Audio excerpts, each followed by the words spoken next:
positive psychology is not a spectator sport. You can read all the books out there. You can listen to all the podcasts, including this one. But if you don't take action, at the end of the day, chances are nothing will change. The concept of flourishing comes from Martin Seligman. He proposed this PERMA model. P is positive emotions, E is engagement, R is relationship, M is meaning, and A is achievement. There is a real gap between the research and people's daily practice. Hi, this is Soumya, and you are listening to Loneliness Busters, a podcast where I talk to founders, researchers, policymakers, investors, community builders, and more on how to build a more connected world. I hope you join the squad. We need all hands on deck now more than ever. Hi, everyone. I'm so excited to have Dr. Xuan Zhao today with us. Xuan is a researcher in the psychology of social connection at Stanford University. She's the co-founder and CEO of Flourish Science, an app that aims to put the science of happiness and well-being into everyone's hands and make it fun and actionable. Xuan earned her PhD in psychology from Brown University and completed her postdoctoral training at the University of Chicago Booth School of Business. Her research is published in top academic journals and media outlets, including New York Times, Harvard Business Review, BBC, NPR, and many others. Xuan has become a dear friend, a fellow sister entrepreneur. I love our conversations, and I'm really grateful for the support we have for each other. Thanks for taking the time to chat, Xuan. Thank you for having me. You are on a mission to make people happier and feel more connected. Share your story with our listeners. Where did you come from? How did you end up in this intersection? Yeah, absolutely. I studied social psychology in my PhD, but I usually start my story from my undergrad when I was a pre-med. So I have always loved science. Madame Curie is the person who I admired the most growing up. I have always wanted to be a scientist. And initially, I decided that I will study medicine. And as a doctor, you can study science. You can also apply that to help people. That's why I chose to be a pre-med. But then in my first year in college, I met psychology. And I'm just so fascinated by how the mind works and how it's even more, to me, it's even more fascinating than the human body because there's so much less known about the mind than the body. I feel like any question you study will be a new question. You will make some discovery.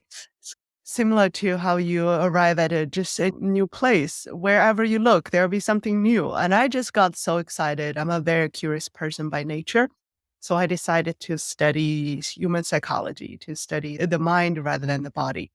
So that's how it really got started. I applied to Brown, and Bertram Malle, my PhD advisor, saw my background in more cognitive approach to psychology and the more social topics I want to study. So social cognition. And that's Can you explain to our listeners what it means to have a cognitive perspective in psychology? Yeah, totally. So during my undergrad, I did a lot of studies, say reaction time and accuracy. My focus was on vision. So how we see the world, literally how we see the world. So all of these are very hardcore cognition questions in psychology. I'm fascinated by running experiments to understand the human mind. And I feel like cognition has stronger emphasis, cognitive psychology has a stronger emphasis on running experiments and really beautiful, elegant experimental design to answer very specific hypothesis compared to social psychology. Social psychology sometimes can be kind of, handing out surveys and then see how people respond. I wanted something more hardcore. So that's why I started with cognitive psychology. But with that, I find that it wasn't very satisfying for me. For example, there's this really famous rule in cognitive psychology that usually we can track four objects in our vision or in our sight. And then we'd run some experiments to see whether it could be 3, whether it could be 5. It's really fun to design those experiments. They are really elegant, but at the end of the day, why do I care? So I struggled with 2 questions. One is who cares? The other one is so what? that's the reason why I actually abandoned cognitive psychology, the more hardcore cognition side, to join social cognition so that I can understand how we understand each other and hopefully find a way to help us better understand each other. That's how I got started as a social psychologist. But although I switched to social psychology, it wasn't smooth sail because I started with trying to understand how we take other people's perspective, and in that case, visual perspective. Say a number is on the table, it might look like a 6 to me, but it looks like a 9 to you. Right? When do I take your perspective? Or when we are sitting across each other, say there's something on my left, I want, say, you to pass me the salt. And I will tell you, can you pass me the salt on your right? I'm taking your perspective to describe the physical spatial relations. So that's how I started in my PhD. And as you can imagine, asking another person to pass you salt is probably very important when you're having dinner, but in the larger scheme of things, still not very important. So that's how I really But started. it's interesting, like the larger implication of you being able to take somebody's perspective, especially in today's world where there are two wars going on. Sometimes it is the perspective taking that shifts the conversation, right? I can see the value of the cognitive research in the Yep. larger question, but you're right. I think you may have to make a few steps to make the connection across I passing the think, salt, yep. social connection, and Yep. then bigger issues. Yep. So, You yeah. predicted where I'm going. Exactly. So visual perspective taking, literally how things appear from another person's vantage point, that is less, in my view, impactful than understanding how we think about each other's experiences. So more cognitive kind of perspective taking or mental perspective taking. And then there is also emotional perspective taking about how understanding how the other person is feeling. So all of these are related. When we talk about perspective taking, we could mean any of these. The first step I took to make my way towards that direction is to teach my own empathy and perspective taking class. So when I was in my 4th year as a PhD student at Brown, I created and taught a class on empathy and leadership. So the better way to learn is to teach. And then I proposed that class and put things together. And then now I think fast forward, you founded a company that would help a lot of people do the journey that you did and figure out what actually gets you to create more empathy, what actually gets you to be healthier, happier, especially in your social life. So let's go to the origin story of Flourish Mhm. Science. How did Mhm. you come up with the idea? What problem are you trying to solve for? Yeah. So Julie Kashia, she's my co-founder. So we accidentally took the same program at Stanford GSB, Graduate School of Business. So it's a program called Ignite. The idea is that for grad students, postdocs, and also people in Silicon Valley, people come together to take this 2-month program, pretty intense. And then you create projects, startup projects, and work together as a team and to build that and finally have a business model and pitch at the end. Julie had this idea to understand what makes people happy. And we all know that different people, they respond to different things and different people have different well-being practices. They have different goals and needs. And I helped her edit the pitch. I had my own pitch. It was about regulating social media. And she had her pitch about what makes you happy and how can we make you happier. And as you can imagine, when we pitched, from my room, a very few people came to my room. It was a very technical question. And then for her pitch, it was the most popular room. People really all wanted to know how to live a happier life. So then at that point, I realized, you know what? My project might be selected as one of the final 12 projects, but I don't want to work on something that people don't resonate with. I would join Julie that can help her, and we would be 1+1 stronger than 2. So that's how I ditched my initial proposal and joined Julie. And that's how we really got started. I want to say Julie is the person who really took the first step, say, what makes you happy? How can we better find it out? It's a lot about you as well. I think a lot of times you get market signals, but you have ego in the way and not able to see it clearly. And it says a lot to be able to see where folks are resonating and what would land with the Yeah. larger community.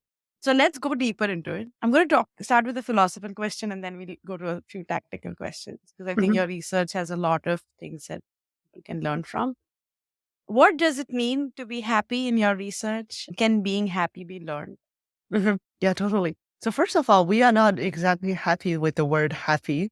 Happiness, people often think about it as the narrow definition, hedonic pleasure, for example, joy.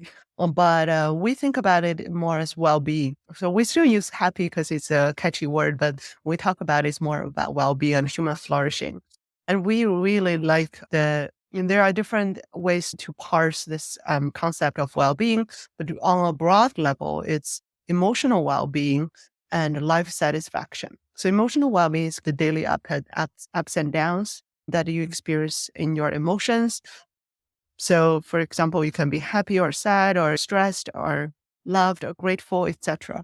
But life satisfaction is when you are taking the evaluative stance on your life. Think about the meaning, your purpose, your sense of connection with each other. How are you feeling? How are you living a happy, flourishing life? So those are the two broad kind of buckets that we focus on at Flourish. We help you both to understand the long-term goals, build better social connections, finding meaning and purpose and internal strengths, but also help you regulate daily emotions.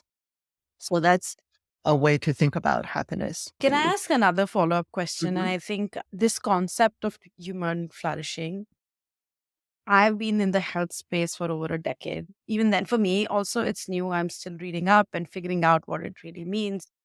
Can you talk a little bit about the the science, the research, and the definition around broadly human flourishing? Yeah. How it's different from happiness research or even like health research? Sure. The concept of flourishing, I believe, comes from Martin Seligman. So he's a professor at University of Pennsylvania. He was a president for the American Psychological Association and is really the founding father of positive psychology. According to his recent book, not so recent, about a decade old, called Flourish, he proposed this PERMA model. So P is positive emotions, E is engagement, R is relationship, M is meaning, and A is achievement. So we really embrace this PERMA model when we do our workshops and when we design our product. So PERMA overall, it helps you to understand the different spaces of your well-being and your flourishing. If you have, say, good relationships with people around you, you have regular positive emotions in your daily life, even if just mild positive emotions, feeling calm is a good one, or feeling joy. And then if you have a sense of engagement or sense of flow in what you do from time to time, you have a sense of meaning, the feeling that you're part of something bigger, and you have regular sense of achievement, even though small achievement. I often talk about this. Can be just small wins, right? Showing up to writing for 30 minutes, that's a win, that's an achievement. So if you have the regular kind of spread of all these different dimensions, then you are flourishing. And on the opposite side of flourishing, it doesn't have to be suffering, like mental conditions, like clinical depression or illness. Doesn't have to be that on the clinical spectrum, but it could be what people call languishing, right? It's like not feeling, not really sick, not really suffering, but also not feeling thriving either. So that's a spectrum from clinical mental conditions to languishing to flourishing. It's interesting. I was reading an article yesterday that Adam Grant, the Oh, yes. organizational psychologist, he put a Yes. research proposal out for how to move our workforce from the state of languishing to the state of Yeah. flourishing. What's the evidence and science behind the PERMA model? The origin of this, was it mostly him understanding his life work and synthesizing it? Basically, was it Mhm. heuristic? Mhm. Was it data driven? And what evidence has have been built since then in terms of impact of these on your health, happiness, and other outcome measures? Yeah. From my understanding, it's heuristic. but it's some deep wisdom. So the more I teach this in my workshop, the more I appreciate the model. I feel like when it's something like a theoretical model, how to think about human well-being, it's really hard to have a data-driven way to understand it. I'm sure some people have tried to validate the concept of happiness with data, but I think when it comes to an almost philosophical level about what human flourishing means, Martin, as the person who also coined this concept, he has summarized the decades of his wisdom into this model that I find incredibly compelling. Yeah, that's also interesting to see the overlap between the century old wisdom, especially in the religious, cultural, traditional practices, Mhm. about the meaning of life. Religion comes with its own gamut of Yes. pros and cons. But fundamentally, I think a lot of religions talk about similar things, which is helping Mhm. others, family first, taking time out for yourself, time out to reflect, be thankful. Tell us about the social habits and interventions and skills that you think create the most positive impact. Yeah. Totally. I have always liked this saying that positive psychology is not a spectator sport. In a sense, you can read all the books out there, you can listen to all the podcasts, including this one. But if you don't take action, at the end of the day, chances are nothing will change. So you really have to take action. And that's where intervention comes in. So when we founded Flourish, we started with the idea what makes you happy, and then we quickly realized there's a second piece that is how can we help you do more of that. And the reason why I focus on intervention is there is a huge literature in social psychology and positive psychology, and also just behavioral science, motivation science in general, about what makes people take action, what helps people change, and also what makes people happier, what helps people find more meaning and relationship and better relationships and all of that. So we see this, what we call the last mile problem of science. There is a real gap between the research and people's daily practice. And that's why we decided to focus on intervention, on really conveying this knowledge. I read somewhere on that on average, it takes more than 10 years for lab research to reach practice. So we think that we as scientists working on this startup, we can hopefully reduce that from a decade to just zero, zero gap. And in fact, we can produce research as we create a product and really help to better understand what makes people happy. So that's all the reason behind this. And in terms of daily practices, we have looked at all the different actions and we tend to bucket things into three broad categories. The first one is what we call connecting activities, about creating a sense of connection with each other. For example, giving compliments or writing gratitude notes or having a deep, meaningful conversation and all of that. And the second one is what we call savoring activities. So these are being present in the moment, savoring the small things, writing down three good things at the end of the day. All of those, that's very well known because of research on mindfulness. The third bucket is what we call aspiring activities, because remember, there's meaning, there's achievement in PERMA. So we encourage people to, for example, in this activity called Best Possible Self, imagine what your best possible self looks like. And in the activity that we really love called Letter from Future Self, is taking the perspective of your future self and discover the wisdom and the strengths that's already within you today and tell yourself what you need to hear in a compassionate way. So those are the different actions that people can take on an individual level. And then on an organization level, on society level, there are also initiatives we want to introduce. For example, recently was the World Kindness Day. So we created a World Kindness campaign at one of the bigger Stanford offices. So we actually had compliment cards and meaningful conversation cards. We have had posters. We had what we call Flourish Station.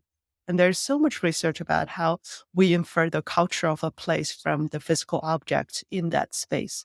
So we really hope that this is a gentle nudge or a set of a new social norm that here is where we be kind and be compassionate and really connect with each other.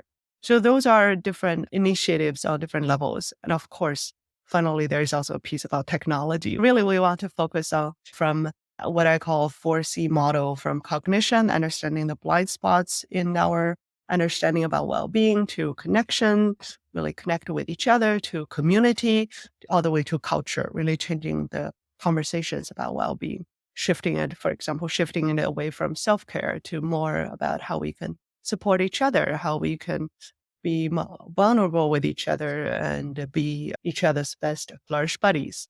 So that's the kind of way I think about intervention. That's so powerful. Thanks for laying out that framework. Connecting activities, savoring activities, aspiring activities, right?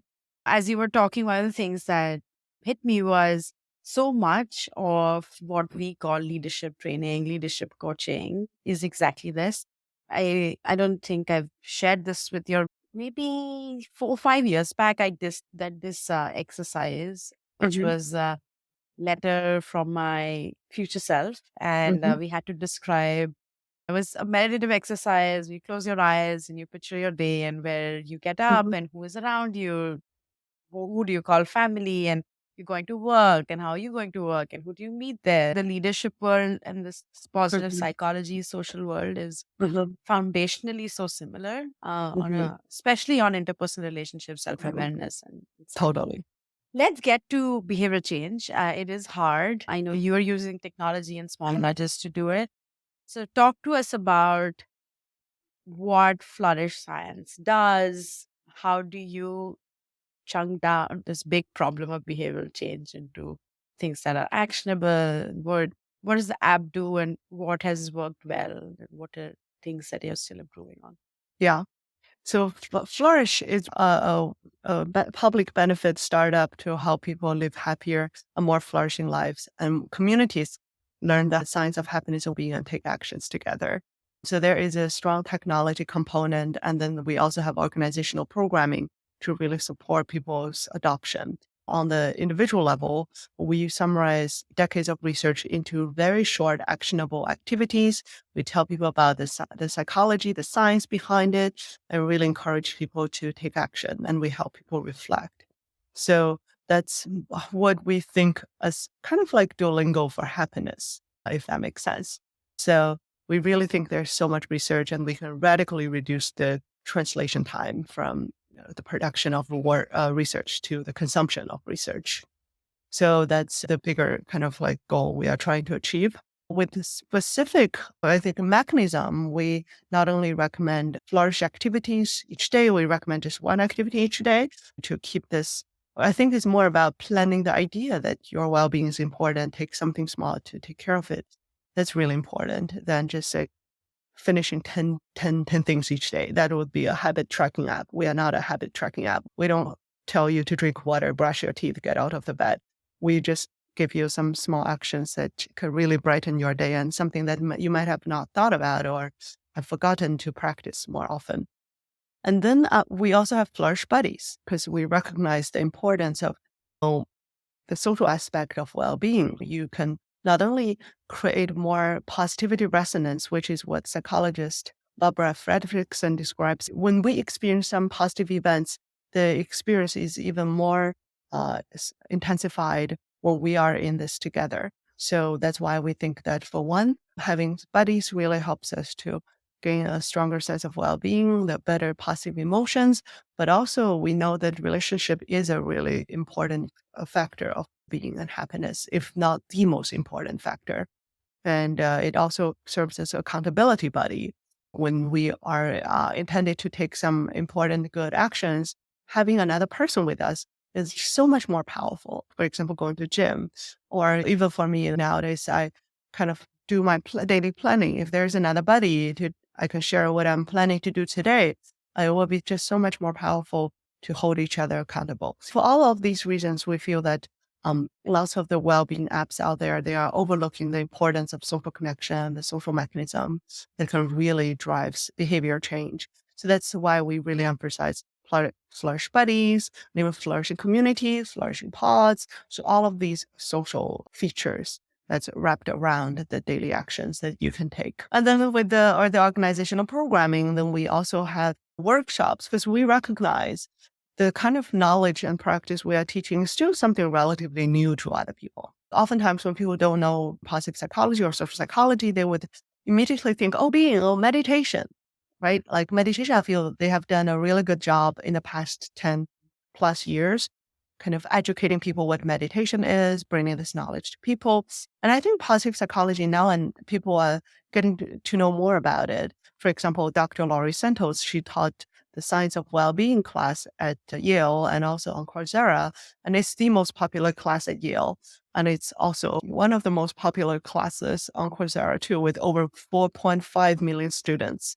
So I think when we encourage people to take these small actions, oftentimes people want to know the science behind it, and it really motivates them to be more likely to take the actions. So that's why we also support our technology with educational information like newsletters, workshops, and sometimes organizational events, campaign, for example, World Kindness Day, to really find a moment, a concentrated energy for people to start thinking about this together. Because if you just have an app in the app store, chances are people might think, oh, I'll check it out one day, and it never happens.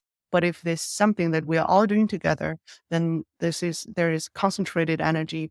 We are all embarking on this together. The change starts today. So that's how we hope to eventually create not just a product, but a movement to go into communities one after another, and then really help more communities start taking flourishing actions. That's so powerful. Tell us the story of a user or of your workshops that inspired you. Yeah, totally. It's incredibly satisfying to facilitate workshops.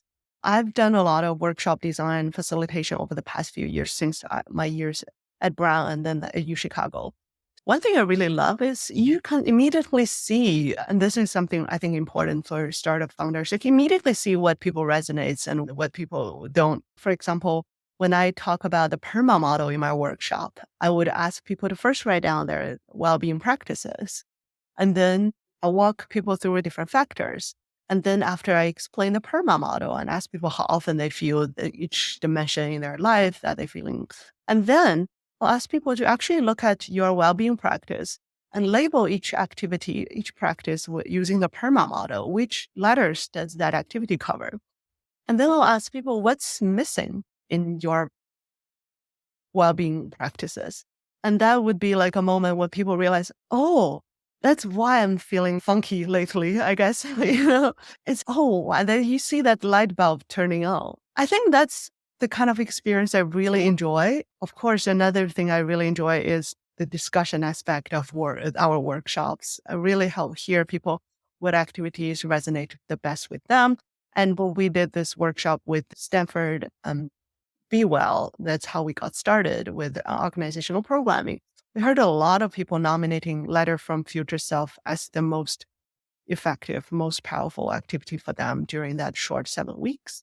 So all of these stories, I think, really helps me to appreciate the importance of conveying this kind of practice and knowledge and getting quick feedback, especially when we are getting started.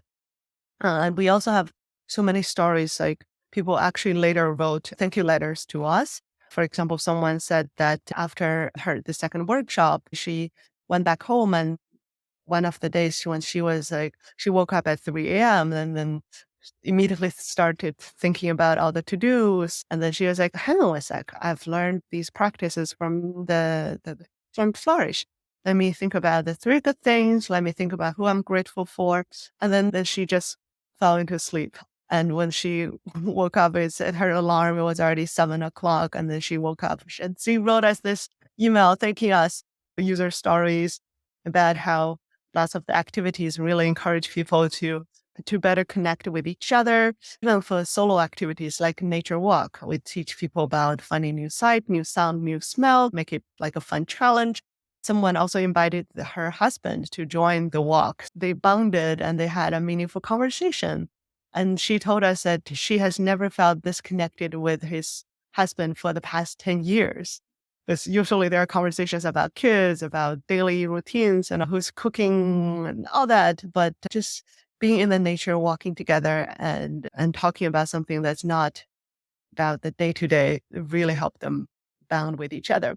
I ultimately, I believe the kind of wisdom and the strength is within everyone, but sometimes you just need a gentle nudge to take the action that is, you always know is important to you. Yeah. So, Stop and smell the roses. You have to live life. Otherwise, it'll just run past you, right? So yeah. that's beautiful. Let's get into the gnarly topic of the frontier of AI and Oh my technology. And God. Okay.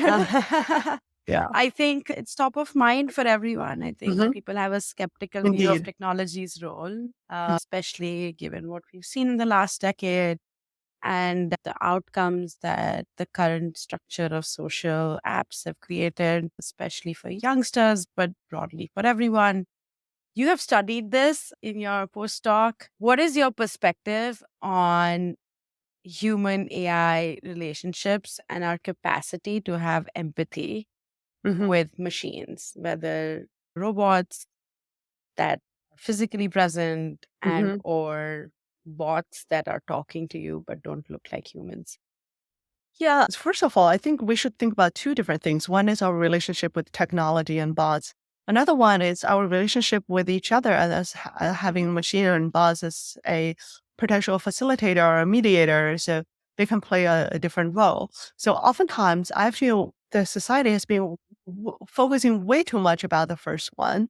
When we think about the potential of the future, for example, we become friends with bots, right? The movie Her, I really love the movie, watched it about 10 times, I think. It's always, and there's not a single moment in the movie when it's like this bot is connecting Theodore, I think that's his name, with people around him. And that is shocking because there is a real Theodore trusts the bot. If the bot encouraged Theodore to have a better conversation with his wife or his ex-wife, or connect with his friends, or hang out with his friends, imagine how that can benefit his life. But the bot never does it. I don't know why, and I think people oftentimes do not think about it either. People who create these kind of technologies, and I think that's a big mistake.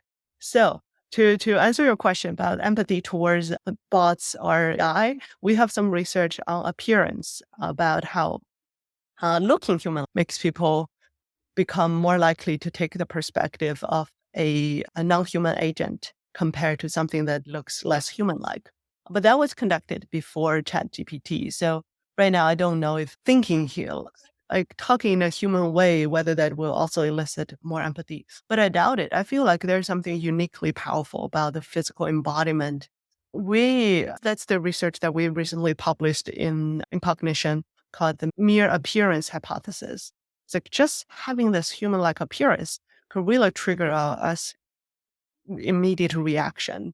I would suspect that it's even more true nowadays because the intelligence inside those bots is so much more developed. So really, if someone is just talking intelligently, it doesn't necessarily make you believe there's something human about it.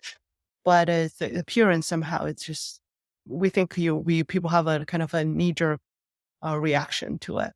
Do you have a perspective or do you know what the science says about online versus offline connection in groups Yeah. as well? Yeah. Do you mean online, offline interaction with bots or online, offline interaction with With other people? what do we know about online versus offline for humans? Maybe let's hmm start there and then we go to the AI version of it. Totally.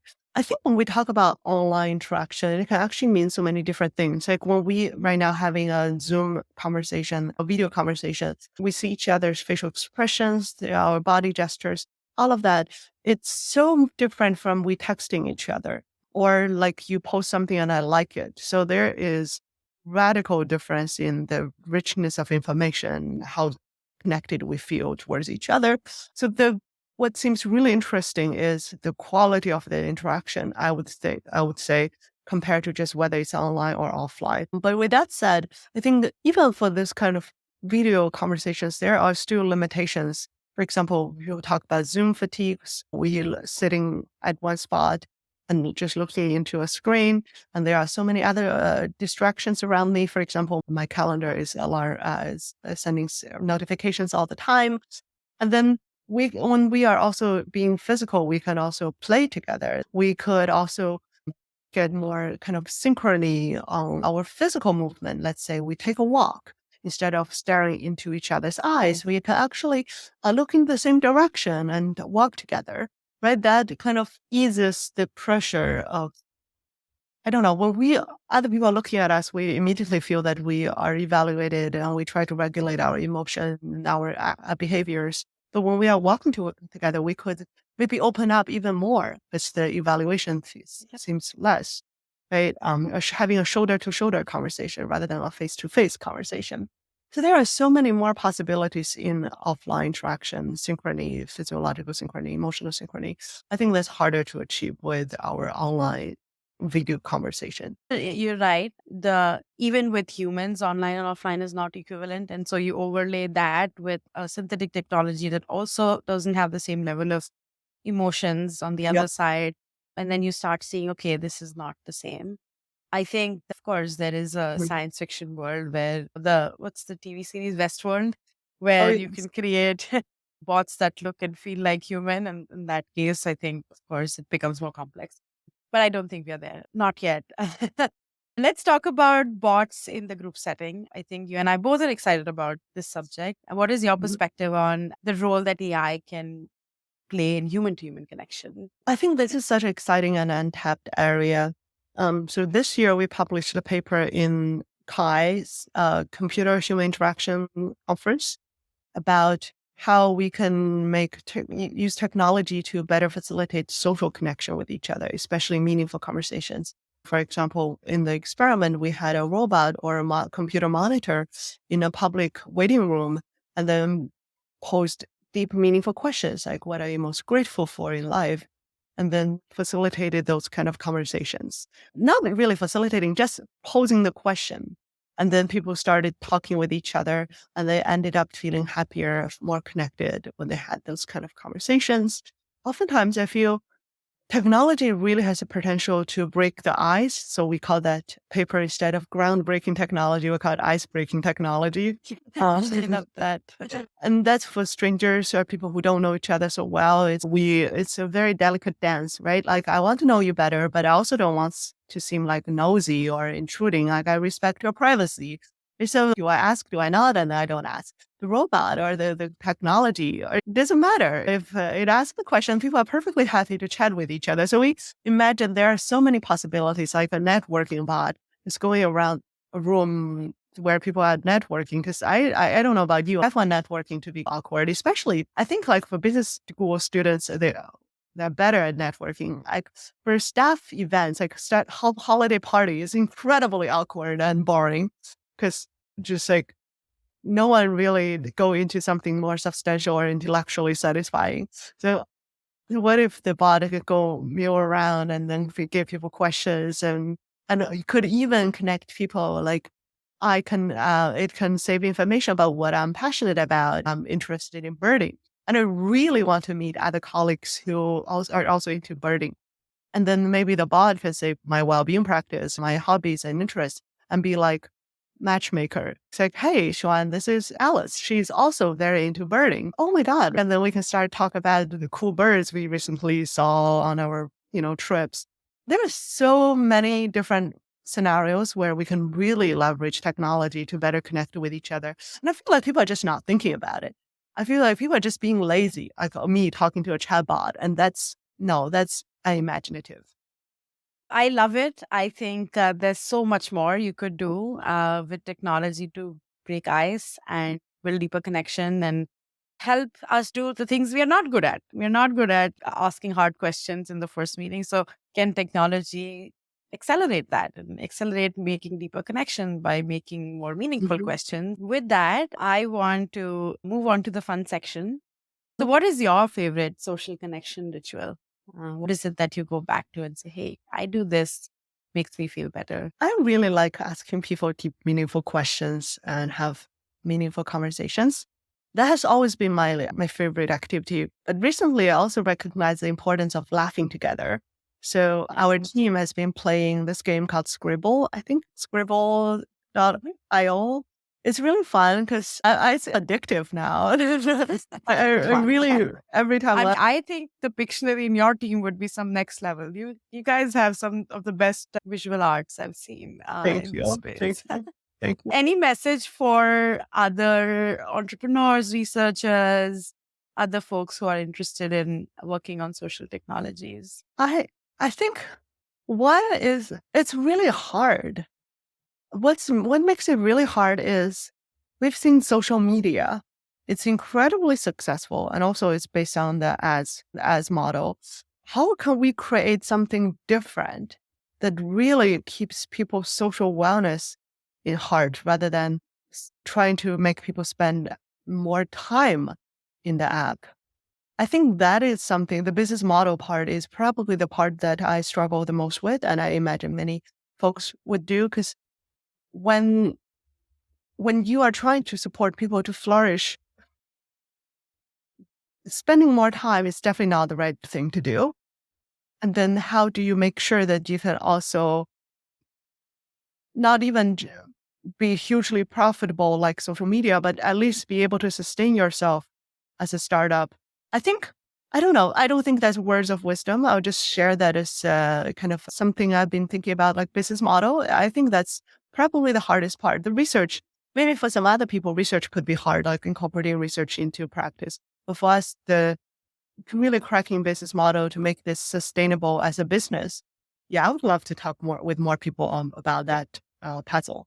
That's a great message, which is think about the incentives you create, not just what you want to do, but what systems and what feedback you give, especially from a business model and profit Yeah. perspective, because all organizations are bigger than one person. And eventually, what remains is what you've built and what incentives drive people. With that, I'm going to close out. This is such a wonderful conversation, like all our conversations. And I hope this is one of many in the future.